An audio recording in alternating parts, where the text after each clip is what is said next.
प्रिय माताओं और बहनों, यदि आप यह वीडियो पूरे मन, श्रद्धा और धैर्य के साथ अंत तक सुन लेती हैं, तो यह केवल एक कथा नहीं रहेगी। यह आपके जीवन और आपके गर्भ में पल रहे शिशु के भविष्य के लिए एक दिव्य सुरक्षा कवच बन जाएगी। यह वीडियो डर को शांति में बदलने का ज्ञान है, चिंता को विश्वास में बदलने की शक्ति है और मां के हृदय से शिशु की आत्मा तक पहुंचने वाला एक अदृश्य आशीर्वाद है। कहा जाता है, जब मां शांत होती है तो बच्चा सुरक्षित होता है। जब मां श्रद्धा में होती है तो बच्चा संस्कारों में पलता है। आज आप जो सुनने जा रही हैं, वह गर्भ उपनिषद का दिव्य ज्ञान है, जो हजारों वर्षों से माताओं और शिशुओं की रक्षा करता आया है। यदि आप चाहती हैं कि आपके जीवन में और आपके बच्चे के भविष्य में कभी कोई बड़ी समस्या न आए, तो इस वीडियो को पूरा और अंत तक जरूर सुनिए, क्योंकि अधूरा सुनना अधूरा प्रभाव देता है और पूरा सुनना पूरी सुरक्षा। वीडियो शुरू होने से पहले आपसे एक छोटा सा निवेदन। यदि आपका हृदय इस ज्ञान से जुड़ रहा है तो वीडियो को लाइक कीजिए और कमेंट में जय श्री कृष्ण अवश्य लिखिए। और ऐसी ही गर्भ संस्कार, गर्भ उपनिषद अथर्ववेद से संबंधित हिंदू दर्शन का एक अत्यंत प्राचीन और महत्वपूर्ण उपनिषद है। इसमें मानव गर्भाधान से लेकर जन्म तक की पूरी प्रक्रिया, आत्मा और शरीर का संबंध, कर्म सिद्धांत और जीव के बंधन व दुख का सूक्ष्म वर्णन मिलता है। यह ग्रंथ केवल शरीर की रचना को नहीं, बल्कि आत्मा की आध्यात्मिक यात्रा को भी स्पष्ट करता है। इसमें बताया गया है, जीव गर्भ में कैसे प्रवेश करता है, माता पिता के तत्वों से शरीर कैसे बनता है, आत्मा गर्भ में किन अनुभवों से गुजरती है, उसे कष्ट क्यों होता है, वह ईश्वर से कैसी प्रार्थना करती है और जन्म के बाद वह अपने पूर्व ज्ञान को क्यों भूल जाती है। गर्भ उपनिषद इन सभी रहस्यों को अत्यंत सुंदर, करुणामय और आध्यात्मिक भाषा में उद्घाटित करता है। यह केवल धार्मिक वर्णन नहीं है, यह आत्मा, चेतना और जीवन के अर्थ को समझने वाला एक दिव्य आध्यात्मिक विज्ञान है। गर्भ उपनिषद यह समझाता है कि आत्मा अपने पूर्व कर्मों के अनुसार नया शरीर प्राप्त करती है। माता और पिता के शरीर से मिलने वाले तत्वों के माध्यम से नया शरीर निर्मित होता है और लगभग 9 महीनों तक जीव एक संकुचित, अंधकारमय वातावरण में धीरे धीरे विकसित होता है। उपनिषद के अनुसार गर्भ में जीव को अपने पूर्व जन्मों की स्मृति होती है। वह अपने कर्मों के फलों को पहचानता है और ईश्वर से मार्गदर्शन और मुक्ति की प्रार्थना करता है। यह ग्रंथ हमें यह गहराई से समझाता है कि जन्म केवल एक शारीरिक घटना नहीं, बल्कि एक लंबी आध्यात्मिक यात्रा का अगला चरण है। प्रिय बहनों, आज आपने जो सुना वह केवल जानकारी नहीं थी, वह आपके गर्भ में पल रही आत्मा के लिए एक सौम्य निमंत्रण था। अगले भाग में हम जानेंगे कि गर्भ में आत्मा ईश्वर से क्या प्रार्थना करती है और जन्म के समय वह अपना दिव्य ज्ञान क्यों भूल जाती है। अब कुछ क्षण शांत होकर बैठिए, हाथ अपने गर्भ पर रखें और मन ही मन कहिए, हे प्रभु, इस आत्मा को आपकी शरण में रखिए। गर्भ उपनिषद हमें यह भी स्मरण कराता है कि गर्भ में स्थित जीव केवल निष्क्रिय रूप से विकसित नहीं होता, बल्कि वह चेतन अवस्था में अपने अस्तित्व को अनुभव करता है। उपनिषद के अनुसार जब आत्मा माता के गर्भ में प्रवेश करती है, तब वह अपने पूर्व जन्मों के कर्मों को स्मरण करती है। वह जानती है कि किन कर्मों के कारण उसे यह शरीर प्राप्त हुआ है। गर्भ के भीतर वह जीव संकोच, अंधकार और सीमित अवस्था में रहते हुए कई प्रकार के कष्टों का अनुभव करता है।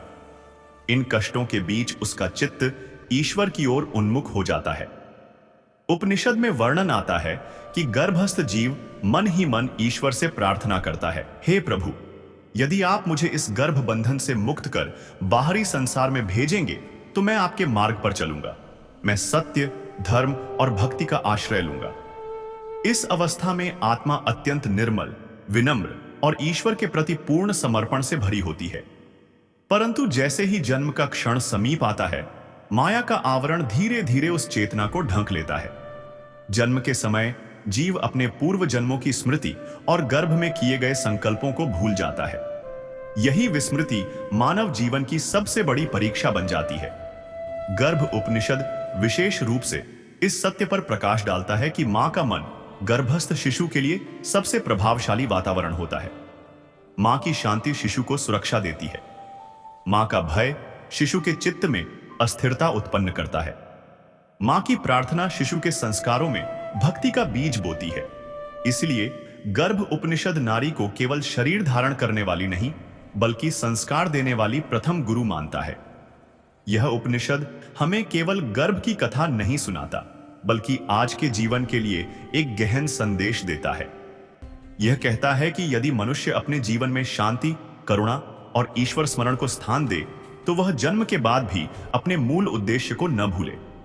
प्रिय बहनों, आज आपने जो सुना वह केवल ज्ञान नहीं था, वह आपके गर्भ में पल रही आत्मा के लिए एक मौन संवाद था। अब कुछ क्षण शांत होकर बैठिए, अपने हाथ अपने गर्भ पर रखें और मन ही मन कहिए, हे प्रभु, मेरे मन को शांत रखिए ताकि मेरे शिशु का चित्त भी शांत रहे। अगले भाग में हम विस्तार से जानेंगे गर्भ में आत्मा किन किन अवस्थाओं से गुजरती है, जन्म के समय माया कैसे कार्य करती है और गर्भ संस्कार क्यों इतना महत्वपूर्ण है। गर्भ उपनिषद हमें यह गहराई से समझाता है कि मानव जीवन कितना मूल्यवान है और उसकी शुरुआत कितनी रहस्यमय और दिव्य होती है। अब आइए समझते हैं कि आत्मा गर्भ में कैसे प्रवेश करती है और वहां उसका अनुभव कैसा होता है। उपनिषद के अनुसार किसी भी जीव का नया जन्म उसके पूर्व जन्मों के कर्मों से निर्धारित होता है। जब किसी आत्मा के कर्म नए शरीर के योग्य हो जाते हैं, तब उसके लिए एक नया जीवन पथ निर्मित होता है। गर्भाधान के क्षण में जब माता और पिता के शरीर से आए तत्व आपस में मिलते हैं, उसी समय आत्मा को उस गर्भ में प्रवेश का अवसर प्राप्त होता है। यह प्रवेश केवल एक भौतिक घटना नहीं, बल्कि एक अत्यंत सूक्ष्म और दिव्य प्रक्रिया है। गर्भ उपनिषद बताता है कि आत्मा पहले सूक्ष्म शरीर के रूप में माता के गर्भ के आसपास आकर्षित होती है। यह आकर्षण उसके कर्मों, इच्छाओं और जीवन की प्रवृत्तियों के अनुसार होता है। जब गर्भ का वातावरण उस आत्मा के कर्मों के अनुकूल होता है, तब वह आत्मा गर्भ में प्रवेश करती है और धीरे धीरे नए बनते शरीर से जुड़ने लगती है। गर्भ में प्रवेश करते ही आत्मा के लिए एक नया अनुभव आरंभ होता है। सीमित स्थान, अंधकार और संकुचित अवस्था में रहते हुए वह अपने कर्मों के फलों का अनुभव करने लगती है। अब आत्मा एक नए अध्याय में प्रवेश कर चुकी होती है, जहां उसे अपने पूर्व कर्मों का भोग करना है और एक नया जीवन आकार लेने लगता है। यह प्रक्रिया हमें स्मरण कराती है कि हर जन्म केवल संयोग नहीं, बल्कि एक सुव्यवस्थित और नियोजित घटना है। आत्मा का गर्भ में प्रवेश वास्तव में एक नई यात्रा की शुरुआत है। एक ऐसी यात्रा जिसमें शरीर, मन और चेतना तीनों मिलकर एक नया जीवन रचते हैं। गर्भ में शरीर निर्माण की प्रक्रिया। अब हम समझते हैं कि गर्भ में शरीर का निर्माण किस प्रकार होता है। गर्भ उपनिषद के अनुसार यह प्रक्रिया अत्यंत सूक्ष्म, क्रमबद्ध और दिव्य है। इसकी शुरुआत गर्भाधान के क्षण से होती है। माता और पिता के शरीर से आए तत्वों के मिलन से एक सूक्ष्म बीज का निर्माण होता है, जिसे उपनिषद बीज स्वरूप कहता है। यही सूक्ष्म बीज आगे चलकर पूरा मानव शरीर बनता है। पहले महीने में यह बीज तरल और अमूर्त अवस्था में रहता है। अभी इसका कोई स्पष्ट आकार नहीं होता। दूसरे महीने में यह धीरे धीरे एक थैली या बुलबुले जैसा रूप ग्रहण करता है। तीसरे महीने में शरीर के मुख्य अंगों के सूक्ष्म रूप तैयार होने लगते हैं, जैसे सिर, हाथ, पैर और हृदय। चौथे महीने में मांस, रक्त और हड्डियों का निर्माण तेजी से होने लगता है। इस समय शरीर पंचमहाभूतों पृथ्वी, जल, अग्नि, वायु और आकाश की ऊर्जा से आकार ग्रहण करता है। पांचवें महीने में नाड़ियों और इंद्रियों से संबंधित तत्व विकसित होने लगते हैं। गर्भ उपनिषद के अनुसार इसी काल में चेतना के सूक्ष्म केंद्र सक्रिय होने प्रारंभ होते हैं। छठे महीने तक शिशु का शरीर लगभग पूर्ण रूप लेने लगता है। प्रिय बहनों, यह जानकर हमारे हृदय में आदर और कृतज्ञता का भाव जागृत होता है कि हमारे गर्भ में पल रहा जीवन कितनी दिव्य योजना का अंश है। अगले भाग में हम जानेंगे गर्भ में आत्मा को किस प्रकार के कष्ट अनुभव होते हैं, वह ईश्वर से क्या प्रार्थना करती है और जन्म के समय वह अपने पूर्व ज्ञान को क्यों भूल जाती है। अब कुछ क्षण शांत होकर बैठिए, हाथ अपने गर्भ पर रखें और मन ही मन प्रभु को धन्यवाद दें। इंद्रियां, मन और सूक्ष्म ऊर्जा प्रणाली अर्थात प्राण धीरे धीरे अधिक स्थिर होने लगते हैं। 7वें और 8वें महीने में शिशु का मन और चेतना बाहरी संसार की हलचल को भी अनुभव करने लगते हैं। माता की भावनाएं, उसके विचार और उसका आहार सीधे शिशु के विकास को प्रभावित करते हैं। 9वें महीने तक शरीर पूर्ण रूप से तैयार हो चुका होता है।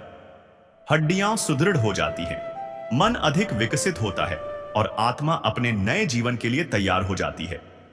इस प्रकार एक सूक्ष्म बीज से पूर्ण मानव शरीर तक की यह यात्रा न केवल अद्भुत है बल्कि प्रकृति और चेतना का एक दिव्य चमत्कार भी है।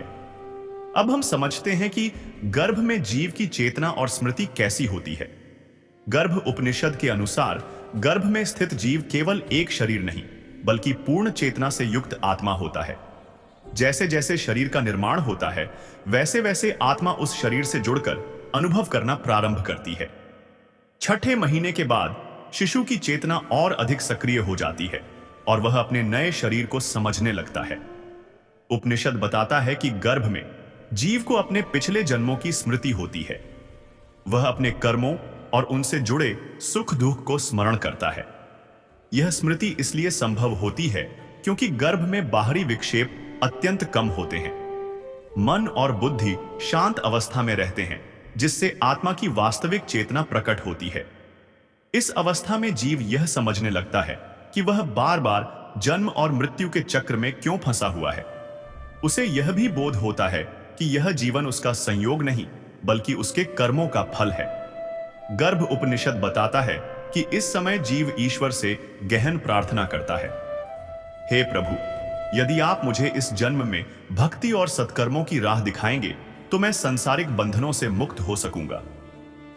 गर्भ में जीव को सीमित स्थान, अंधकार और असहाय अवस्था के कारण अनेक कष्ट होते हैं। ये कष्ट उसे आत्मचिंतन की ओर प्रेरित करते हैं। इसी कारण गर्भवास को अनेक ग्रंथों में तपोवन के समान बताया गया है। यहां जीव 3 अपने पिछले जन्मों के सभी कर्मों को स्मरण करता है और यह समझता है कि किस कर्म ने उसे इस स्थिति तक पहुंचाया है। इस ज्ञान से उसके भीतर पश्चाताप और वैराग्य उत्पन्न होता है। वह जीवन की अस्थिरता, संसार के दुख और जन्म मृत्यु के चक्र को स्पष्ट रूप से देखने लगता है। गर्भ उपनिषद के अनुसार 9वें महीने में जीव का आत्मज्ञान अपने चरम पर पहुंच जाता है। इस समय वह गहराई से अनुभव करता है, मैं शरीर नहीं, मैं आत्मा हूं। उसे प्रतीत होता है कि ईश्वर उसके भीतर उपस्थित है, उसके कष्टों को देख रहे हैं और उसे जन्म के लिए तैयार कर रहे हैं। इस अनुभव को उपनिषद ब्रह्म चेतना की झलक कहता है। इसी समय जीव पुनः प्रार्थना करता है कि जन्म के बाद वह धर्म, सत्य और भक्ति के मार्ग पर चल सके।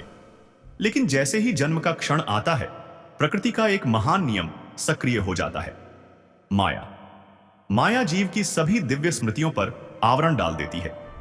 तेज प्रकाश, ठंडी हवा, ध्वनियां और बाहरी उत्तेजनाएं जीव की चेतना को विचलित कर देती हैं। इसी क्षण वह गर्भ में प्राप्त सभी आध्यात्मिक स्मृतियों को भूल जाता है।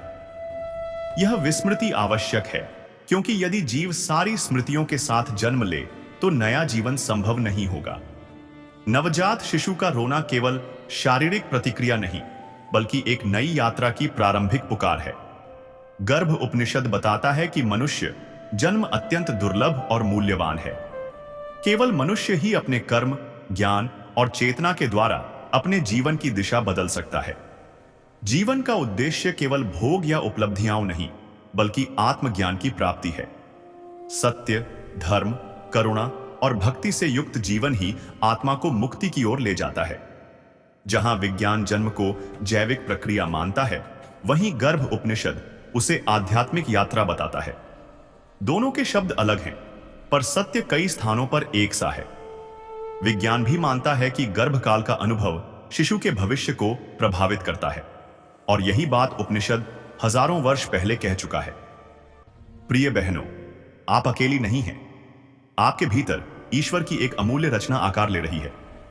गर्भ उपनिषद हमें सिखाता है कि यह समय केवल प्रतीक्षा का नहीं, साधना का समय है। आपका हर शुभ विचार, हर मंत्र, हर मुस्कान आपके शिशु के जीवन की नींव बनती है। अपने गर्भ को मंदिर समझिए, अपने मन को दीपक बनाइए और विश्वास रखिए, जिस प्रेम से आप इस जीवन को पाल रही हैं, वही प्रेम एक दिन इस संसार को भी प्रकाशित करेगा। आप केवल मां नहीं बन रही, आप एक आत्मा को प्रकाश की ओर ले जा रही हैं। मां जो सोचती है, जो सुनती है, जो अनुभव करती है, वही संस्कार शिशु के जीवन की नींव बनते हैं।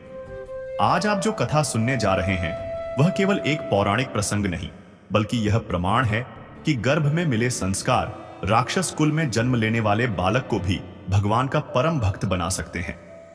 आइए शांत मन और श्रद्धा के साथ इस दिव्य कथा को सुने, ताकि गर्भ में पल रहा जीवन सात्विक और दिव्य संस्कारों से सिंचित हो सके। हमारे सनातन पुराणों में अनेक ऐसी कथाएं वर्णित हैं जो मनुष्य को जीवन की सही दिशा दिखाती है। आज हम ऐसी ही एक अद्भुत और प्रेरणादायक कथा आपके समक्ष प्रस्तुत करने जा रहे हैं, जिससे यह स्पष्ट होता है कि गर्भकाल की शिक्षा और संस्कार कितने महत्वपूर्ण होते हैं। इस कथा में हम जानेंगे कि एक ही गर्भ से जन्म लेने वाले बच्चों के संस्कार कैसे भिन्न हो सकते हैं और कैसे एक मां के विचार उसके संतान के भाग्य को आकार देते हैं। अब आइए कथा का प्रारंभ करते हैं। जब भगवान श्री हरि ने वराह अवतार धारण कर पृथ्वी को समुद्र से बाहर निकाला और दैत्य हिरण्याक्ष का वध कर सृष्टि को भय से मुक्त किया, तब हिरण्याक्ष का भाई हिरण्यकश्यप अत्यंत क्रोध से भर उठा। अपने भाई के वध से उसका हृदय प्रतिशोध की अग्नि में जलने लगा। उसने निश्चय किया कि वह स्वयं को ऐसा शक्तिशाली बनाएगा कि कोई देवता, कोई मानव और कोई शक्ति उसे पराजित न कर सके। इसी उद्देश्य से हिरण्यकश्यप ने घोर तपस्या का मार्ग अपनाया और अमृता प्राप्त करने की इच्छा से कठोर साधना में लीन हो गया। हिरण्यकश्यप ने युवावस्था में ही घोर तपस्या का आरंभ कर दिया। उसकी कठोर साधना से तीनों लोक कांप उठे। देवताओं के राजा इंद्र भी उसकी तपस्या की ज्वाला देखकर चिंतित हो उठे। इंद्र ने अन्य देवताओं के साथ मिलकर दैत्य लोक पर आक्रमण कर दिया। जब उन्हें यह ज्ञात हुआ कि हिरण्यकश्यप की पत्नी देवी कयाधु गर्भवती हैं, तो देवताओं ने उन्हें भी बंदी बना लिया। देवताओं के मन में यह भय था कि राक्षस कुल में जन्म लेने वाला बालक भविष्य में देवताओं का घोर शत्रु बन सकता है। उस समय हिरण्यकश्यप वहां उपस्थित नहीं था, अतः दैत्य गण पराजित हो गए और देवताओं ने दैत्य राजधानी को उजाड़ दिया। इंद्र देवी कयाधु को अपने साथ स्वर्ग ले जाने लगे।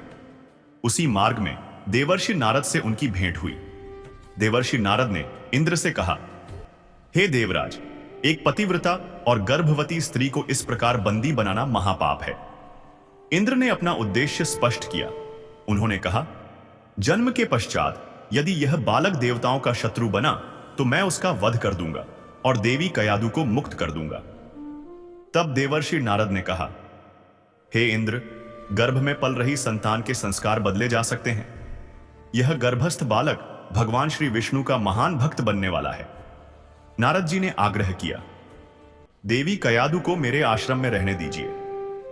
देवराज इंद्र ने देवर्षि की बात मान ली और देवी कयाधु बंधनों से मुक्त हो गईं।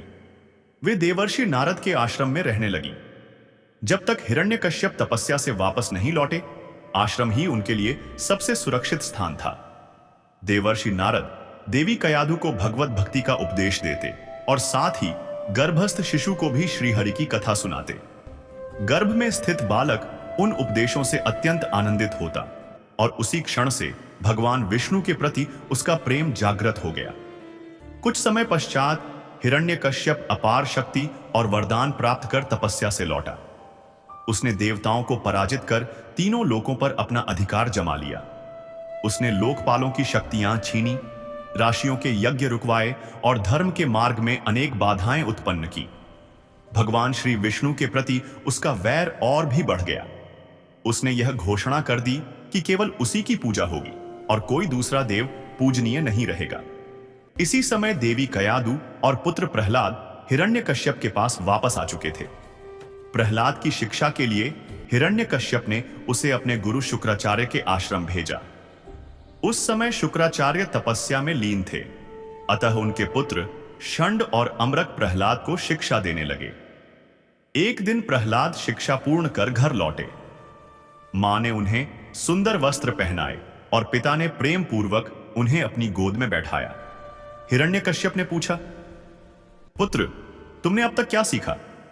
प्रहलाद ने शांत स्वर में कहा, पिताश्री, यह संसार मोह और भय से भरा है। मनुष्य को अपने हृदय से भगवान श्रीहरि की शरण में जाना चाहिए। यह सुनकर हिरण्यकश्यप ठहाका मारकर हंस पड़ा। उसे लगा कि कोई शत्रु उसके पुत्र को भटका रहा है। उसने गुरु पुत्रों को आदेश दिया, प्रहलाद को दैत्य कुल के अनुसार अर्थ और काम की शिक्षा दो। इसे सुधारना आवश्यक है। गुरु पुत्रों ने प्रहलाद से पूछा, तुमने यह ज्ञान कहां से प्राप्त किया? प्रहलाद ने विनम्रता से कहा, गुरुदेव, यह संसार भगवान की माया से आवृत है। भगवान दयालु हैं।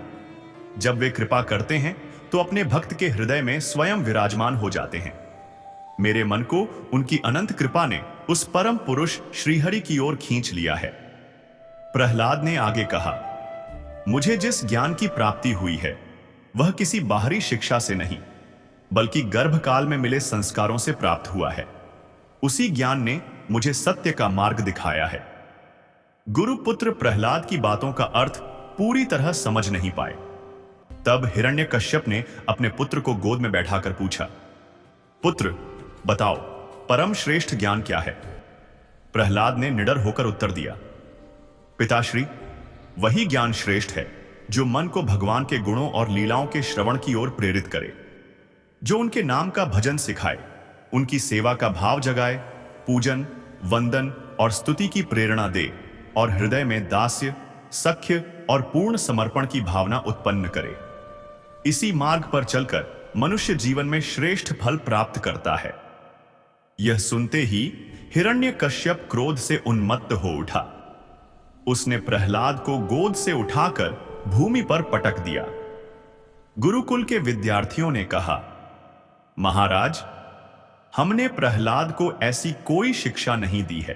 प्रहलाद अत्यंत शांत भाव से खड़ा रहा।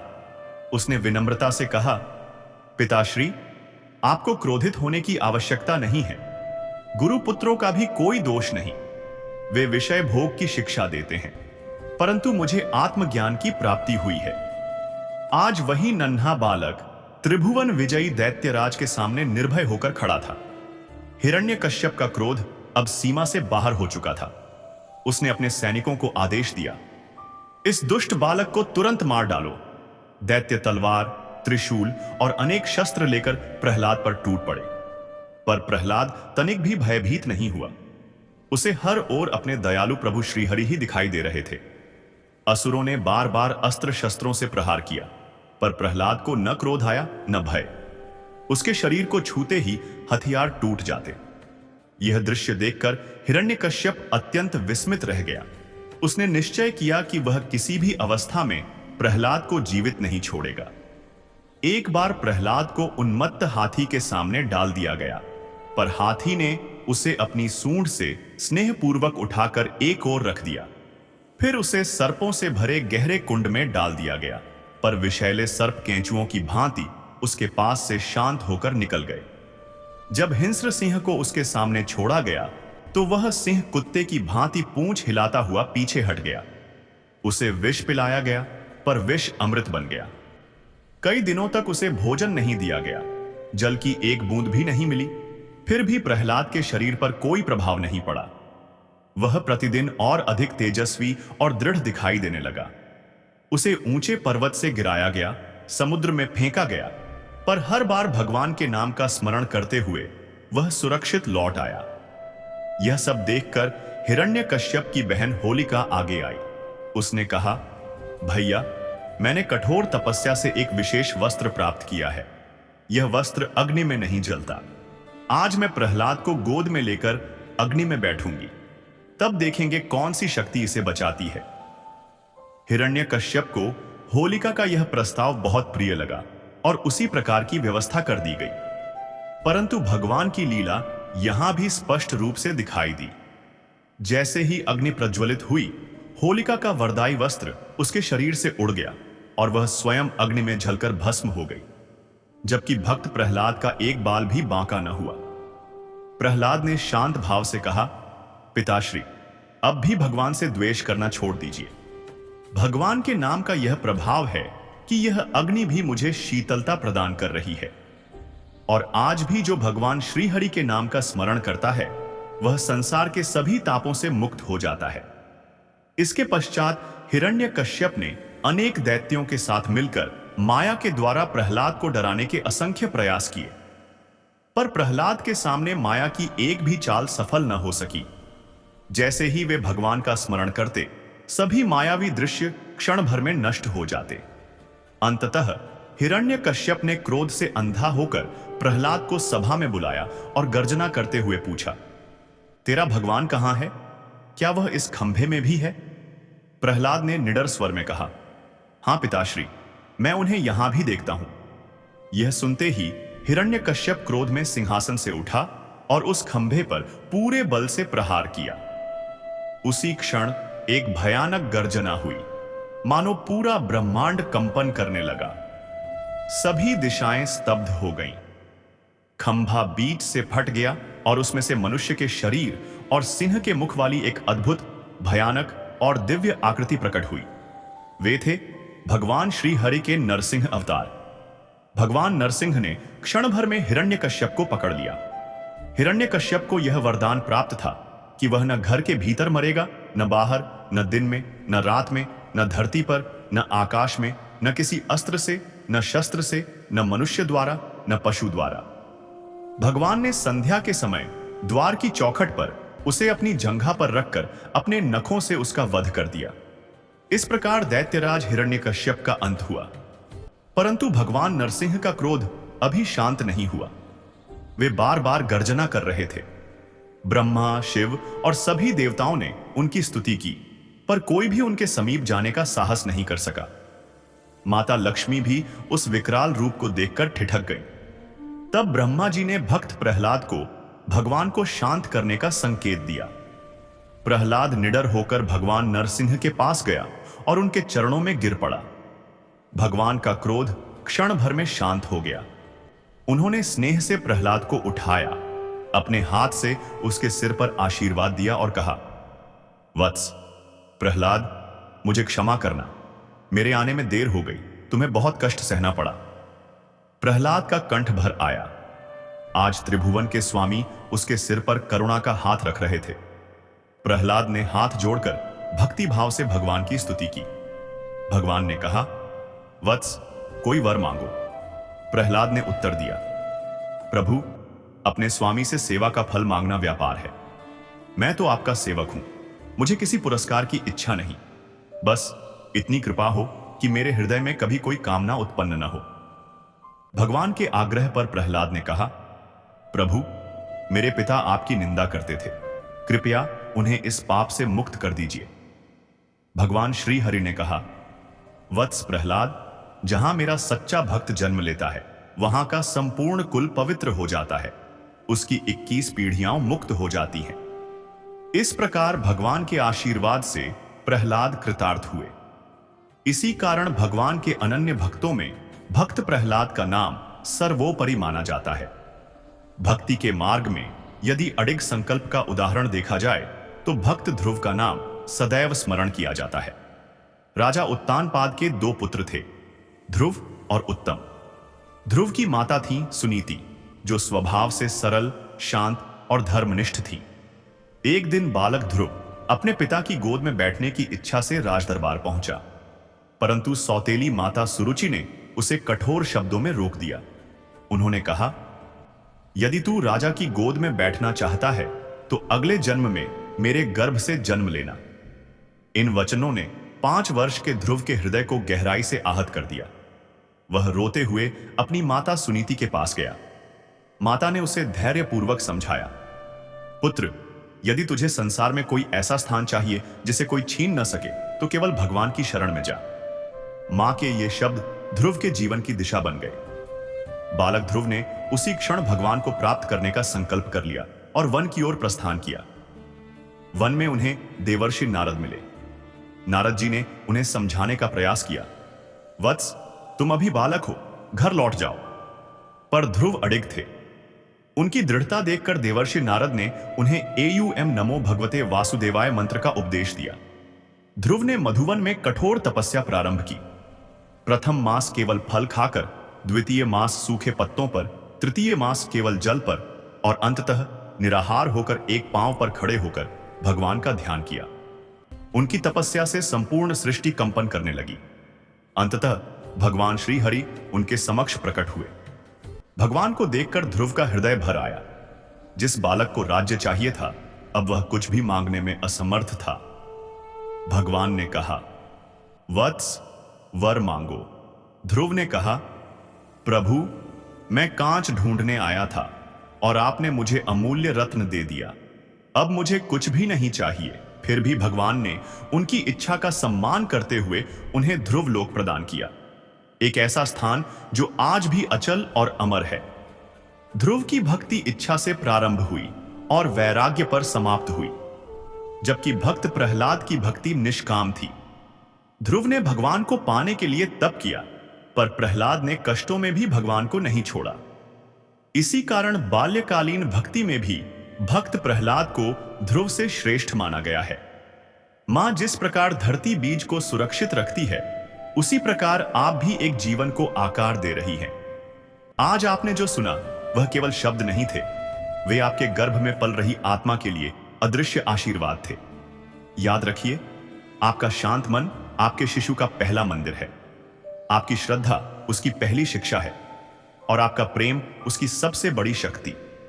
ईश्वर करे आपका शिशु भी प्रहलाद की तरह निष्काम भक्ति और ध्रुव की तरह अडिग संकल्प से युक्त हो। इसी मंगल कामना के साथ अब आप विश्राम करें। अपने हाथ अपने गर्भ पर रखें और मन ही मन प्रभु का स्मरण करें। अब आप आराम से बैठ जाइए या बाईं करवट लेट जाइए। अपनी आंखें धीरे धीरे बंद करें। 3 गहरी सांस लें, श्वास भीतर और श्वास बाहर। अब अपना दायां हाथ अपने गर्भ पर रखें और बायां हाथ अपने हृदय पर। कल्पना कीजिए, आपके गर्भ में एक दिव्य प्रकाश धीरे धीरे फैल रहा है। यह प्रकाश भगवान श्री हरि की करुणा से आपके शिशु को सुरक्षा, शांति और प्रेम दे रहा है। मन ही मन कहिए, मेरा शिशु सुरक्षित है, मेरा शिशु प्रेम से भरा है, मेरा शिशु दिव्य संस्कारों से युक्त है। अब धीरे धीरे भगवान का नाम जपिए। एयूएम नमो भगवते वासुदेवाय, एयूएम नमो भगवते वासुदेवाय। महसूस कीजिए कि हर जप के साथ आपका शिशु और अधिक शांत और उज्जवल हो रहा है। कुछ क्षण इसी अनुभूति में रहें। जब मन पूर्ण शांति में आ जाए, धीरे धीरे आंखें खोलें। आप दिन में किसी भी समय इस मंत्र का 11 या 21 बार जप कर सकती हैं। एयूएम नमो भगवते वासुदेवाय या एयूएम श्री हरे नमः। यह जप मां और शिशु दोनों के लिए सात्विक ऊर्जा उत्पन्न करता है। प्रिय मातृशक्ति और श्रद्धालु जनों, यदि यह दिव्य कथा आपके हृदय को शांति और विश्वास से भर पाई हो, तो कृपया इस वीडियो को लाइक करें, अपने प्रियजनों के साथ शेयर करें और गीता संस्कार यूट्यूब चैनल को सब्सक्राइब करना न भूलें। घंटी के चिन्ह को दबाइए ताकि गर्भ संस्कार, भक्ति कथाएं और दिव्य ध्यान आप तक नियमित पहुंचते रहे। आपकी एक छोटी सी सहभागिता कई जीवनों तक दिव्य संस्कार पहुंचा सकती है। इस वीडियो में प्रस्तुत कथा, ध्यान और मंत्र धार्मिक ग्रंथों, पुराणों और पारंपरिक मान्यताओं पर आधारित हैं। इसका उद्देश्य केवल आध्यात्मिक जागरूकता, गर्भ संस्कार और मानसिक शांति प्रदान करना है। यह किसी भी प्रकार चिकित्सकीय या वैज्ञानिक सलाह का विकल्प नहीं है। हम सभी दर्शकों से अनुरोध करते हैं कि वे इसे श्रद्धा और विवेक के साथ ग्रहण करें। ईश्वर करे आपका शिशु प्रहलाद की तरह निष्काम भक्त बने और ध्रुव की तरह अडिग संकल्प वाला हो। आपका शांत मन उसका पहला मंदिर बने और आपका प्रेम उसकी सबसे बड़ी शक्ति। जय श्री कृष्ण, जय सनातन।